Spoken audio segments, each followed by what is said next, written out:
dragi udeleženci, dobrodošli in lepo pozdravljeni na prvem izmed 8 zlatih pogovorov, ki potekajo v znamenju 10. obletnice projekta Zlati kamen.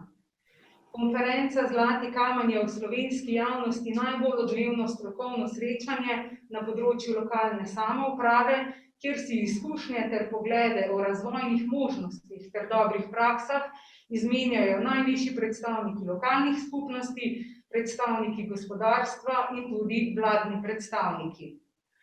V duhu 10. obletnice smo letošnjo konferenco obogatili s sklopom preddogodkov, ki vam bodo ponudili še več spletnega mreženja in izmenjave dobrih praks.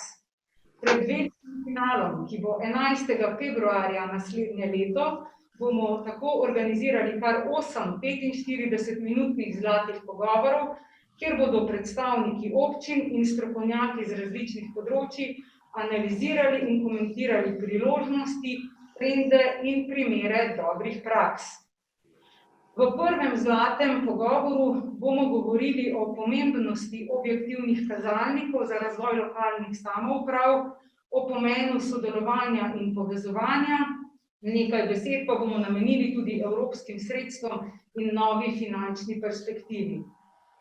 Danes v studiu tako gostimo gospoda Roberta Muleja, glavnega urednika projekta Zlati kamen, gospoda Tadeja Bevčanina, župana občine Ajdovščina, preko Zooma iz svoje pisarne pa se nam bo pridružil dr. Peter Verlič, župan občine Grosuplje. Dragi gospodje, dobrodošli. Pa začnimo pri vas, gospod Mulej. Prav je, da ob obletnici, kot je letošnja, pogledamo tudi nazaj. Kje in kakšni so začetki Zlatega kamna? Od kod ideja za tovrstni projekt? V Sloveniji živimo dobro, zelo dobro. Ne vsi, ampak večina. To kažejo vsem britve. In res je, da bi lahko živeli bolje. Ampak to, kar je pa zares pomembno, je, kaj lahko naredimo, da bi bolje, ali vsaj tako dobro kot mi, živeli naši otroci in naši zanamci. Svetovna gibanja že nekaj let kažejo, da je za vse več pomembnega razvoja pomembna lokalna raven. Raven, ki je najbližja ljudem. In pri nas je na lokalni ravni izjemno veliko, res izjemno veliko pozitivne energije, a tudi veliko neizkoriščenih potencialov. Zato odločitev naredimo orodje, ki bo prebujalo te potenciale in pomagalo lokalnim skupnostim s pametnimi merili, sistematičnim merjenjem, odkrivanjem in prenosom dobrih sklepov. Zlati kamen pa ni samo konferenca, gospod Mulej, in nagrada za razvoj na najbolj prodorno občino. V sklopu projekta ste zgodbo Zlatega kamna dopolnili tudi z produkti, ki delajo ta dogodek v bistvu celovit, ki spremljajo in podpirajo. To so certifikati, zlati, srebrni, ISO analize. Kakšen je namen teh produktov? Kaj stoji za njimi? Res je, nagrada in dogodek sta vrh ledene gore. Temelj pa je sistem, ki mu rečemo ISO, informacijski sistem slovenskih občin. V okviru tega sistema smo razvili več orodij. Eno od teh so analize ISO, ki so nekje, sistem uravnoteženih meril, in skušamo ugotoviti razvojni položaj občine. Drugo so certifikati, to so značke. Zlato značko dobijo občine za celovit razvoj, ki so nekje nadpovprečno uspešne. Srebrne značke pa tisti, ki so nadpovprečno uspešni na posameznih področjih. Zdaj poudarjam, tukaj ne gre za neka naključno izbrana merila, ampak gre za sistem nekih res uravnoteženih, smiselno izbranih in povezanih standardiziranih kazalnikov. Zdaj seveda, vsak berač svojo malho hvali, ampak naš sistem ISO mednarodno verificiran bil na strokovnih konferencah Citirajo nas v znanstveni literaturi, sam vem za primere iz 7 držav. In seveda tu ne morem mimo vloge, ki jo v projektu ima strokovni svet, to je skupina vrhunskih slovenskih strokovnjakov, zelo različnih področij, od sociologije preko ekonomije, pa do, če hočete, etnologije, ki nam pomaga pri razvoju tega sistema. Pa bi mogoče lahko nam vseeno malce bolj praktično predstavili, kaj je ISO analiza, zakaj jo občine potrebujejo? Če pogledamo en primer, pri Slovencih je v zadnjih 2-3 desetletjih do nekega radikalnega preobrata, ki nekje v javnosti še ni bil, po mojem, dovolj prezentiran. Iz precej statičnega ljudstva smo postali mobilni, celo zelo mobilni. Kot je pokazala ena naša manjša analiza, ki jo bomo objavili na spletni strani v kratkem, se je sredi 90-ih let v enem letu preselil v drug kraj, drugo občino v tujino, 1% Slovencev. Zdaj se jih 5-krat več. Lani je svojo občino, svoje bivališče prejelo 80.000 Slovencev, ki so šli v druge občine, še 15.000 oziroma več kot 15.000 se jih je izselilo v tujino. To pomeni, skoraj vsak 20. Slovenec se v enem letu odseli iz svojega kraja. In kot bi rekel tukaj kakšen malo bolj demagoški politik, oziroma kot reče kakšen tak politik, če ti nekaj všeč, pa pojdite drugam. In Slovenci so začeli delati točno to. Začeli so voliti z nogami. In potem, recimo, kaj je tisto, kar nam to pokaže? To je recimo kazalnik selitvenega prirasta. Posredno nam ta kazalnik pove zelo veliko. Ampak pomembno je pa, kako ga preberemo in kako si znamo z njim pomagati. Če povem samo, recimo, kako ga prebrati, že tukaj verjetno ni vseeno samo, koliko ljudi se je priselilo ali odselilo v naš kraj, ampak je to zelo pomembno tudi, kdo so ti ljudje. So to mogoče starejši, upokojenci, so to mogoče mlade družine, izobraženi ljudje, dobro situirani. To zagotovo ni vseeno, ampak da razumemo celo sliko, moramo pogledati še drug kazalnik, ki nam zelo pomaga pri tem razumevanju. To je recimo indeks bega možganov. Se mladi po študiju vračajo domov. Ta kazalnik nam zelo pomaga razumeti podobo selitvenega prirasta. Druga stvar, ki sem prej omenil, kako ukrepati, kaj narediti, da bi vplivali na ta selitveni prirast. Ker eno je pogledati, eno je zaznati problem, drugo je pa potem primerno ukrepati. In kar lahko tukaj rečemo, kar smo opazili v letih razvoja našega sistema, je, da so stvari med seboj izredno povezane. Poglejmo spet sam primer teh selitev. Kaj je na ravni cele Slovenije sprožilo to novo mobilnost Slovencev? V največji meri gradnja cest in gradnja avtocestnega križa. Ampak a smo se takrat, ko smo se odločali o avtocestnem križu, zavedali, kaj bo to sprožilo? A smo se zavedali, da bo to sprožilo preseljevanje Slovencev? To, da živimo tukaj, to, da delovna mesta nastajajo ljudje, če odmislimo vse ostale posledice. A smo se zavedali, da bo to sprožilo tudi val dnevnih migracij? Pred nekaj leti je prišlo do preobrata in zdaj že več kot 50% Slovencev dela v drugi občini, kot živi. Seveda so pa te dnevne migracije ponovno sprožile celo vrsto drugih posledic, ker so stvari med seboj povezane. Med drugim izpuste toplogrednih plinov, med drugim bistveno več drobnih prašnih delcev in to neposredno vpliva na naše zdravje. Kot je pokazala italijanska analiza, ki so naredili ob spomladanskem valu pandemije, je obstajala neposredna zveza med prisotnostjo drobnih prašnih delcev v zraku in med relativnim številom žrtev COVID-19. Stvari so med seboj zelo povezane in če spremenimo eno stvar, se bo spremenilo tudi druge. Torej, kaj lahko naredimo, da bi nekako vplivali na selitev prebivalcev? Na eni strani moramo razumeti, kaj vse vpliva na te selitve.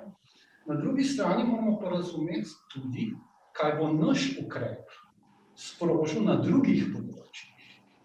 In zato potrebujemo pravzaprav neko kontrolno ploščo. Potrebujemo en podatek, en kazalnik, ki tukaj ne bo pomagal. Milijon podatkov, ki so na voljo recimo v bazi statističnega urada, tudi ne. Potrebujemo dobro izbrane podatke, smiselno izbrane, standardizirane in povezane v sistem. In to skušamo narediti s sistemom ISO.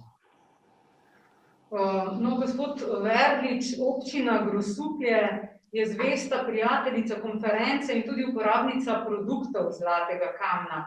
V lanskem letu pa ste med svoje podatke vključili tudi rezultate ISO analize. Kaj bi vi povedali, kje vidite prednosti v tovrstnem povezovanju občin in kako po vašem najbolje izkoristiti podatke, ki jih občina pridobi z ISO analizo? Ja, lep pozdrav vsem, upam, da se slišimo. Lep pozdrav iz občine Grosuplje. Moram reči, da za nas so ti kazalniki pravzaprav ena neodvisna analiza našega dela, ki je zelo dobrodošla. Tako kot je bilo prej povedano, lepo je, če se znaš sam pohvaliti, še lepše pa je, če te rezultate vidiš skozi merljive kazalnike in to ta ISO analiza ponuja in je prav, da se predstavi. Seveda ne bom rekel, da ni lepo, ker se s to analizo tudi potem občine malo primerjamo med sabo. Jaz sicer pravim tako, da jaz vsakemu izmed 212 županov, kolikor nas je, nekako privoščim, da bi bil čim boljši, ker mislim, da s tem lahko pravzaprav vidimo, kje smo, ne vem, na katerih področjih nam uspeva, kje bi se pa lahko šele izboljšali, ampak delati stran, vsaj z moje strani, da bi pa čutili kakšno nevoščljivost. Nazadnje pa nam to zelo, zelo dobrodošlo pri tudi planiranju naših bodočih ukrepov. Zdrava tekmovalnost, pomika svet naprej. Tako. Gospod Bevčanin, občina Ajdovščina si pri načrtovanju občinske politike že vrsto let pomaga z ISO analizo. Kje vam je najbolj koristila oziroma kako vam najbolj koristi pri vodenju in delovanju občine? Drži, tudi v občini Ajdovščina smo, bom rekel, redni uporabniki ISO analize, kajti ponuja nam pravzaprav vpogled v celoten spekter delovanja občine, ponuja nam, bomo rekli, zgoščen dostop do podatkov, na podlagi katerih lahko seveda tudi snujemo ukrepe za bodoče. Osebno pravzaprav sem najbolj pozoren, ko to analizo prejmem in jo seveda potem tudi preberem, na dvoje tipov kazalnikov. In sicer po eni strani so to tisti, kjer imamo izrazito nadpovprečno uvrščenost in pravzaprav ob razlagi, zakaj in kako vidimo, kaj so tisti ukrepi, ki jih moramo nadaljevati, kaj so tiste usmeritve, ki se jih moramo držati naprej. In po drugi strani iščemo pogledamo tiste kazalnike bolj natančno, ki govorijo o tem, kje smo bistveno podpovprečni. In na tistih je pa nam ta analiza, bom rekel, da izjemno velik signal, kje moramo še kaj začeti delati in v kateri smeri pravzaprav ukrepe, ki nas peljejo naprej, še dopolniti, da bomo tudi tiste kazalnike, v katerih pa zaostajamo, lahko premaknili na višje vrednosti in se s tem seveda še bolj uspešno ukvarjali s samim razvojem. Kot rečeno, prav ta celovitost analize na vseh možnih kazalnikih, ki so povezani z razvojem občine, je tista ključna prednost ISO analize in zato jo, kot rečeno, tudi vsako leto z veseljem uporabljamo kot orodje pri našem nadaljnjem delu. Pogledi za nazaj in v bistvu plani za naprej, bi rekli, ne? Robert, letošnja novost pa je pro-ISO analiza. Kaj bo ta prinesla občinam? Pro-ISO analiza, proračunska analiza, to je pregledno orodje, ki omogoča hitro primerjavo proračuna posamezne občine z različnimi merili, povprečji in podobno. Vsebuje prav vsa kontna mesta v vseh treh klasifikacijah. In orodje v bistvu ponuja točno to, kar je gospod Bevčanin prej omenil, in sicer omogoča, da hitro ugotovimo, kje naša občina izstopa v eno ali v drugo smer. In to nam pomaga recimo zelo udobno odkriti, kje so priložnosti za prihranke. Pomaga nas morda spomniti na to, kje je kakšna priložnost za prihodek, kjer so druge občine bolj uspešne. In v tem smislu je ta analiza zelo primerna prav za te nekoliko bolj zahtevne čase in ni naključje, da smo jo razvili prav zdaj. No, če gremo naprej, konferenca Zlati kamen je hkrati vrhunec večmesečnega raziskovalnega dela o razvojnem napredku slovenskih občin. Rdeča nit izbora za Zlati kamen 2021 je sodelovanje in soustvarjanje občin. 21. februarja naslednje leto bo tako nagrado Zlati kamen prejela občina, ki živi slogan Stopimo skupaj, oziroma tista, ki je lahko zgled glede sodelovanja in povezovanja, zgled ostalim. Gospod Verlič, Grosuplje povezovanje že živi, bi lahko rekli. Odličen primer, ki to dokazuje, sta projekta 3G in 5G, ki pa nimata sicer ničesar skupnega s telekomunikacijskimi tehnologijami. Povejte nam, prosim, nekaj več o tem. Mogoče 2 stavka za uvod. 3G je pravzaprav mestni avtobus, ki iz Ljubljane povezuje Grosuplje. To je bil prvi primer spodbujanja mobilnosti med občinami. Pri nas je veliko tega dnevnih migracij, no in številka avtobusa 3G je pač številka, od kjer pridete z Ljubljane do Grosuplja ali pa obratno nazaj. Mi smo glede na to, da nam je ta projekt v prvem letu prinesel kar 40% povečanje števila potnikov, smo rekli, začnimo pa neko tudi našo vizijo razvoja na tem delu 3G. In tako je nastal ta strategija razvoja 3G-jev občine Grosuplje kot gostoljubne, gospodarne in globalne občine, kar pomeni, dajmo se tudi povezovati. No, in glede na to, da smo nekako imeli že medobčinski inšpektorat vzpostavljen z sosednjima občina Škofljico in Igom, smo pravzaprav to naše sodelovanje konkretno seveda tudi spodbujeni z sofinanciranjem skupnih občinskih uprav strani državnega proračuna ustanovili skupno občinsko upravo 5 občin, 5G, se pravi Grosuplja, Ivančne Gorice, Dobre Polje, to je nekako nekdanja občina Grosuplje, in pa seveda Škofljica in Ig. Ne samo, da vse tiste naloge, ki jih nekako tudi država sofinancira, se pravi redarstvo, notranja revizija, naloge z področja urejanja prostora, civilno zaščito, nekako smo pravzaprav razširili to sodelovanje tudi na področju povezovanja skupnih projektov. Tukaj mislimo predvsem na področju razvoja komunalne infrastrukture, morda tudi v bodoče potem na skupnem razvoju prostora, urejanja prostora, se pravi industrijskih con. Skratka, vidimo, da je pravzaprav nastala ena dobra sinergija in še nekaj smo opazili, župani nismo preveč ljubosumni drug na drugega, vsi skupaj si želimo, namreč prebivalci so zelo povezani in nekako ne čutijo teh občinskih meja in mi smo z prvim letom delovanja zelo zadovoljni in mislimo, da je to tudi en tak neprisiljen način, kako se lahko občine v bodoče tudi povežejo med sabo. Skratka, jaz bi to zelo spodbudil, ne samo, da dobimo seveda del stroškov povrnjenih, dobro je tudi iz drugih učinkov sinergije. Skratka, rekel bom po domače, več glav, več ve. Odlično, hvala. No in čeprav mogoče marsikdo meni, da se Slovenci ne povezujemo dovolj dobro oziroma da v tem nismo najbolj vešči, pa tudi vaši projekti, gospod Beočanin, govorijo ravno nasprotno. Kateri so tisti, na katere ste najbolj ponosni? Predstavite, povejte nam kaj več tudi o projektih povezovanja v vaši občini. Torej, kot gospodarsko, kulturno, izobraževalno središče Vipavske doline si je Ajdovščina pravzaprav že skozi celotno obdobje prizadevala, da bi predstavljala nekje tisti povezovalni člen do občin, ki so, bomo rekli, sestavni del in ki si administrativno delimo samo Vipavsko dolino.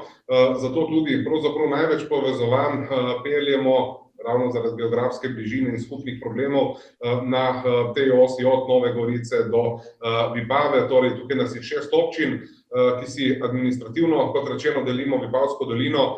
Projekti, ki jih skupaj peljemo, so pa nekje logična posledica pravzaprav teh povezav.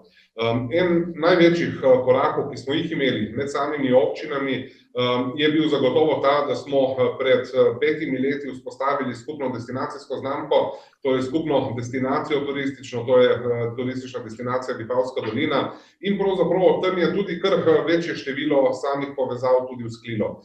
Eno so potem tudi skupni javni zavodi, ki urejajo področje turizma, medobčinska uprava, kot je tudi kolega župan iz Grosuplja pojasnil. Tako da kar nekaj je takih projektov, v bistvu, ki potem, bomo rekli, se okrog neke osi začnejo razvijati. Še več, ti projekti se snujejo naprej, veliko jih je tudi z okoljskega področja, kot so na primer projekti urejanja poplavne varnosti, namreč tukaj gre za, bomo rekli, kompleksne projekte, v katerih res mora sodelovati celotno porečje, kajti ne more ena občina v sredini izvesti protipoplavnih ukrepov, kajti s tem sama, kajti zagotovo bodo vplivi tako gorvodno, kot seveda tudi dol vodno.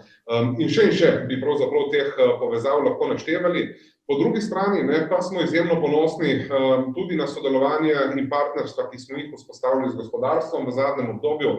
Lahko rečem, da snujemo marsikatere projekte, marsikatere pobude in ukrepe občine skupaj z roko v roki, ne samo z reprezentativnimi združenji, kot sta obrtna in gospodarska zbornica, ampak res tudi konkretno številnimi podjetji, kjer pravzaprav iščemo potem tiste sinergične učinke njihovega delovanja, našega delovanja in jasno na ta način ustvarjamo bistveno boljše rezultate. Osebno tudi občine štejem kot neko točko združevanja, srečevanja, povezovanja in kot take lahko opravimo res izjemno dobro. No, ste pa k sodelovanju, čeprav vem, povabili oziroma dali možnost sodelovanja tudi prebivalcem. Drži. Predvsem bili smo pravzaprav prva občina, ki nam je v nacionalnem merilu uspel participativni proračun od samega začetka pa do konca. Kaj to pomeni? Torej, da smo speljali celoten proces od tega, da so občanke in občani predlagali ukrepe, ki smo jih potem uvrščali v proračun, jih obravnavali, jih izglasovali, kateri so tisti, ki grejo v proračun, jasno, potem pa jih je občinska uprava spet v tesnem sodelovanju s predlagatelji tudi izpeljala v praksi. Pravzaprav je šlo za, bom rekel, zelo lep in uspešen poskus uvajanja participativnega proračuna v slovenskih občinah. Rezultati so bili zelo spodbudni in tudi verjamem, da v vseh občinah, čedalje več nas je teh, ki to vrsten način razporejanja proračunskega denarja uvajamo oziroma smo ga uvedli, da je ta rezultat v vseh občinah pravzaprav zelo pozitiven. Ogromno se naučimo. In mi, ko sodelujemo z občani, in občani, ko sodelujejo z občinsko upravo, z občinsko politiko, konec koncev gre res za ene take, bomo rekli, zelo kvalitetne interakcije, kjer pravzaprav si en drugemu pomagamo, da iz procesa izidemo še boljši. Občanke, občani so potem bistveno bolj ponosni na take projekte, ko so izvedeni, jih ponotranijo, jih seveda tudi dolgoročno gledano bistveno bolj čuvajo, skrbijo za njihovo uspešnost, tudi potem, ko, bom rekel, so kot projekti že izvedeni in bi morebiti lahko tudi zamrli. Tisto, kar je pa še posebej pomembno pri tem, je seveda tudi to, da so jim pisani direktno na kožo, kajti predlagali so jih sami. Kot župan, na primer, v te projekte ne posežem popolnoma v ničemer, torej tak projekt, kot je predlagan in izglasovan, tak gre potem tudi v izvedbo. Ja, dva ključna dejavnika sta tu slišanost in vključenost. Robert, gospod Mulej, slišali smo kar nekaj lepih primerov. Kaj pa je tisto, kar je prepričalo letošnji strokovni svet Zlatega kamna, da je izbralo ravno to kot nosilno temo letošnjega izbora? Ker je sodelovanje, kot smo lahko ravno iz teh primerov dobro slišali, izjemnega pomena za razvoj, in to sodelovanje v vseh treh dimenzijah, se pravi med občinami, odprtost občine v svet in sodelovanje znotraj občine, se pravi občina, občani, podjetja, ustanove in podobno. Drug razlog je, da gre za pri soustvarjanju, kot tudi rečemo, za neko izredno pozitivno misel, za nekaj, kar je odprto v prihodnost. In to se mi zdi, da je zelo pomemben poudarek v teh časih, ki zagotovo niso najlažji. Lahko bi izbrali, tudi to je bila ena od možnosti za letos, drug aspekt, in sicer odpornost občin na krizne razmere. Ampak odločili smo se, da to temo pustimo za čas po epidemiji, za čas, ko bo nenazadnje tudi lažje videti, kakšne so posledice same epidemije in tudi kakšne so posledice zaščitnih ukrepov. No, nekaj več bomo o odpornosti povedali oziroma se je dotaknili tudi na sami konferenci. Gospod Verlič, kaj pa je po vašem mnenju največ, kar lahko občine naredijo na področju spodbujanja gospodarskega razvoja? No, mislim, da je to vprašanje, ki ga takrat, ko kandidiramo, vedno dobimo. Vse župane po vrsti vprašajo, kaj pa boste naredili, če boste izvoljeni za delovna mesta za razvoj gospodarstva. Res je treba povedati, da direktnega vpliva na to, kako bo neko podjetje poslovalo, kako se bo umestilo v prostor, nimamo. Tisto, kar pa lahko občina naredi, je pa seveda, da nudi ustrezno podporo. Se pravi, da ima ustrezno infrastrukturo, se pravi, da se lahko razvija recimo prostorsko, se pravi z možnostmi prostorskega razvoja, umeščanja industrijskih con, nenazadnje tudi do tega, da se pravzaprav lahko z širjenjem optičnega omrežja olajša tudi poslovanje mnogim manjšim recimo podjetjem ali pa samostojnim podjetnikom. Jaz velikokrat slišim, da je sedaj zelo pomembno, da zlasti na podeželju, da recimo imajo ljudje možnost dobrega dostopa do te informacijske tehnologije.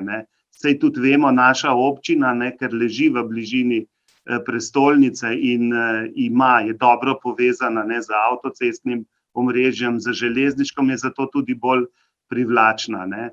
Tisto, kar pa imamo težave, in verjetno vse občine, pa je ta dolgotrajnost postopkov. Poglejte, pri nam umeščamo eno industrijsko cono, ki jo podjetniki krvavo rabijo že več kot 5 let. In občina je recimo tukaj popolnoma nemočna, ker je pač ta državna zakonodaja, zlasti z področja urejanja prostora, tako zakomplicirana, da se nam postopki vlečejo. Moram pa reči, da seveda to številni podjetniki ne razumejo, ker mislijo, da smo mi tisti ključ rešitve, pa smo velikokrat zgolj posrednik med zakonodajalci in odločevalci na državni ravni in potem, kako mi to umestimo. Skratka, jaz mislim, da tukaj je še kar veliko, jaz bom rekel tako, izzivov, mogoče pa tudi to, da bi končno se nekaj teh postopkov urejanja prostora vendarle prevalilo iz državnih, centralnega urejanja iz Ljubljane na lokalne ravni. Mogoče bi do gradbenih dovoljenj, do oblikovanja ustreznih industrijskih con za razvoj podjetij prišli hitreje. Velikokrat povemo ta dober primer Magne, kjer je bila volja, je šlo hitro, pri nas smo začeli recimo s postopki umeščanja v prostor, mnogo prej pa še danes nismo prišli do konca. Se pravi, jaz mislim, da tukaj nas čaka še veliko napora, tukaj pa dejansko tudi res precej povezovanja z nacionalno, se pravi z državno ravnjo. Lahko je mogoče nam v občini, kjer je infrastruktura dobro razvita, če pa gremo, recimo pri nas je že, ko gremo naprej proti Ribnici, Kočevju, kjer ni ustrezne cestne infrastrukture, so pa težave veliko večje. Tako da tukaj nas čaka verjetno še kar nekaj izzivov.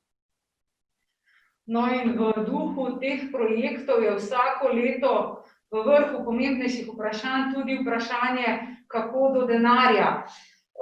Temu oziroma v znamenju priprav na novo finančno perspektivo Evropske unije bo tako potekala tudi konferenca. Občine bodo morale za uspešno črpanje 5,7 milijarde evrov iz sklada Next Generation pripraviti projekte, ki so odporni, zeleni in pa digitalni. Gospod Beočanin, kako pa bi vi ocenili uspešnost vaše občine v stari finančni perspektivi? Kje so se pojavljale največje težave? Ko je govora o obstoječi oziroma stari finančni perspektivi, je zagotovo tista največja težava, ki smo jo kot država zabeležili, ta, da smo relativno pozno sprejeli vse potrebne podlage za to, da se je črpanje pravzaprav lahko pričelo.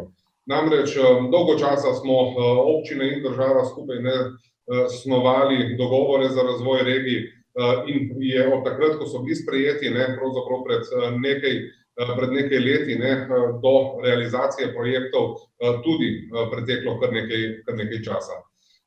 Tisto, kar v stari in mogoče v novi perspektivi, ki prihaja, kar bo zahtevano od občin, bo to, da pripravljamo projekte skupaj, da pripravljamo ambiciozne projekte, da pripravljamo projekte, ki presegajo meje posameznih občin, kajti le veliki in ambiciozni projekti bojo pravzaprav lahko prišli tudi do pomembnejšega vira, torej do pomembnejših sredstev, zato da se seveda tudi res lahko potem izpeljajo.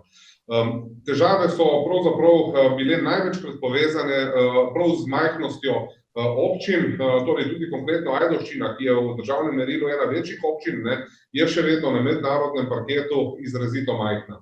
In tukaj v bistvu moramo kot, bom rekel, po eni strani regije, ampak tudi širše, kot država ustrezno odreagirati, se povezati s skupnimi, identificirati skupne probleme, najti skupne rešitve za te probleme in potem iskati partnerstva v tujini, v smislu, bom rekel, regij, ki so pravzaprav večje od tudi naše države v nekaterih primerih. Torej, ta majhnost in po drugi strani tudi, bom rekel, relativno neambicioznost nekaterih občin sta zagotovo bili pomembna ovira pri tem, da bi lahko črpali pravzaprav v pretekli perspektivi še več, kot smo uspeli. Sicer, bom rekel, za območje naše občine ocenjujem, da smo bili uspešni, pridobivali smo projekte tako pravzaprav iz skoraj vseh skladov, ki so na voljo in kjer občine sploh teoretično lahko kandidiramo, pridobivali smo sredstva iz čezmejnih programov, iz koncev kmetijskega sklada, regionalnega, logično in tako naprej. Tako da bom rekel, smo bili uspešni, kar nekaj upov je položenih pravzaprav prav v obdobje naslednjega pol leta, ko bo marsikateri rezultat tudi vrnjen, to so konec koncev tista sredstva, ko bomo rekli se zdaj v obdobju pol leta, enega leta dejansko morajo dogovoriti in na koncu seveda tudi počrpati. Torej, projekte imamo tudi še pripravljene, bom rekel, za rezervo in verjamem, da bomo tudi tiste lahko v prihodnjem obdobju unovčili. Gospod Verlič, da prisluhnemo še vašim pogledom, kaj vi menite, bo Slovenija v realizaciji koristnih projektov v prihodnje uspešnejša oziroma kaj je potrebno storiti za to? Jaz se v celoti strinjam s kolegom županom, torej vsem priporočam in tudi naš lasten primer je takšen. Mi smo imeli projekte pripravljene, pravzaprav mi pravimo temu, da imamo projekte na zalogo. Veliko je teh problemov še na področju komunalne infrastrukture, na področju seveda tudi investicij recimo v šolstvo, v vrtce, v zdravstvo. In čeprav razumem, ta nov načrt za okrevanje po koronavirusu bo ponudil tukaj največ sredstev.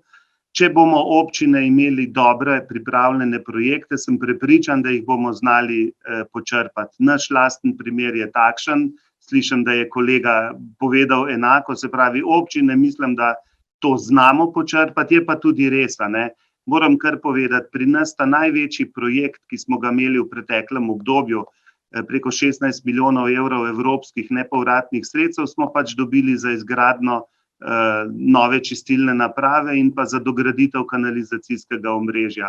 Vemo sami, lastnih proračunskih sredstev občinskih za investicije je bore malo, se gre praktično večina proračuna v transferje in ta razlika v teh sredstvih, ki jih predstavljajo evropska sredstva, pomenijo razvoj občine na področju investicij, je pa to tudi nekaj, veste, ljudje tako investicijo tudi najprej vidijo in tako tudi občutijo neposredno evropski denar. In tukaj jaz mislim, da zdaj koraki so v pravo smer, tudi ta dvig povprečnin občinam, za katerega smo zelo, zelo dolgo čakali, je pozitiven, pomeni več denarja.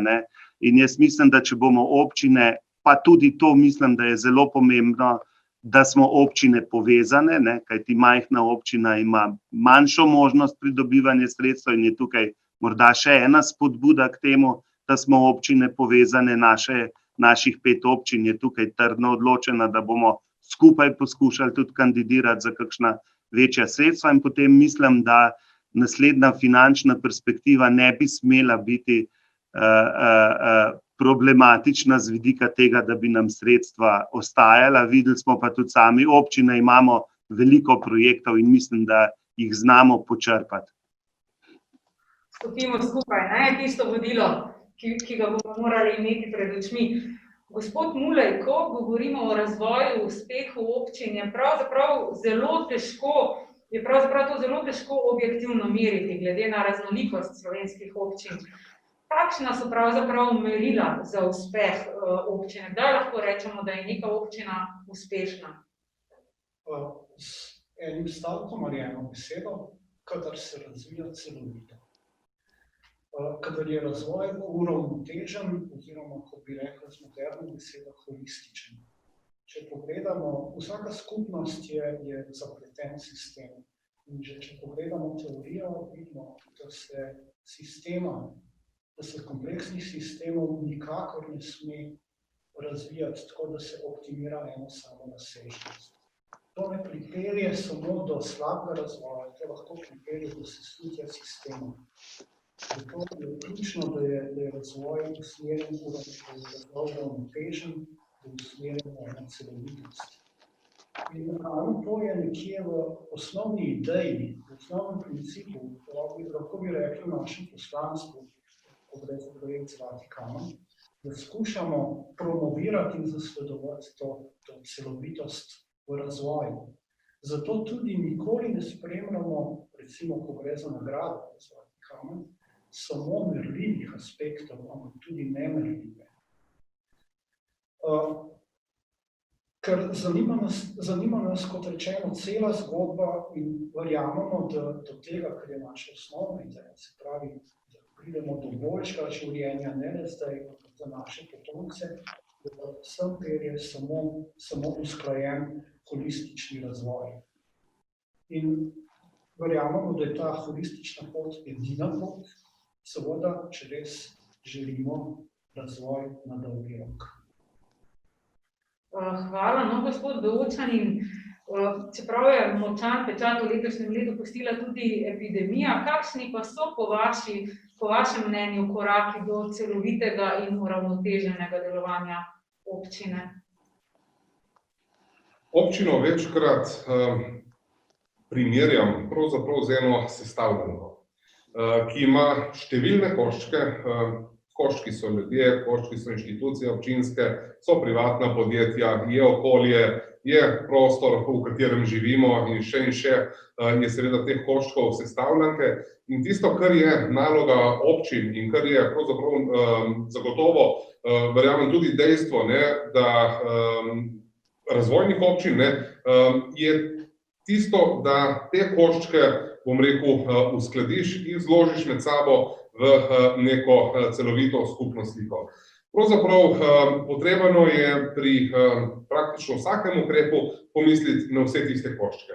In te koščke vedno znova zlagati v to skupno sliko, kot sem rekel prej, in to je tisto, kar nas tudi občine potem, bom rekel, uspešno poganja naprej. Vedno imeti v mislih prebivalce, gospodarske subjekte, naše javne zavode, okolje, vse pravzaprav tisto, kar spada v pristojnosti, naloge in prostor, v katerem lokalne skupnosti delujemo, in pravzaprav te stvari povezati.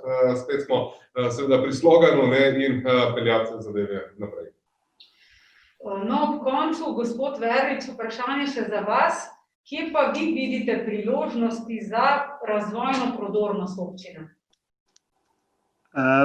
Torej, kot sem že povedal, zagotovo bo dobro pripravljeni razvojni projekti, zagotovo občina Grosuplje kot občina, ki je razvojno naravnana, ima že za naprej kar nekaj teh projektov definiranih, se pravi tukaj dobro pripravljeni projekti in pa potem seveda tudi to, kar smo povedali na začetku, povezovanje, sodelovanje. Verjetno pa bomo v prihodnje najbrž tudi soočeni počasi z oblikovanjem pokrajin.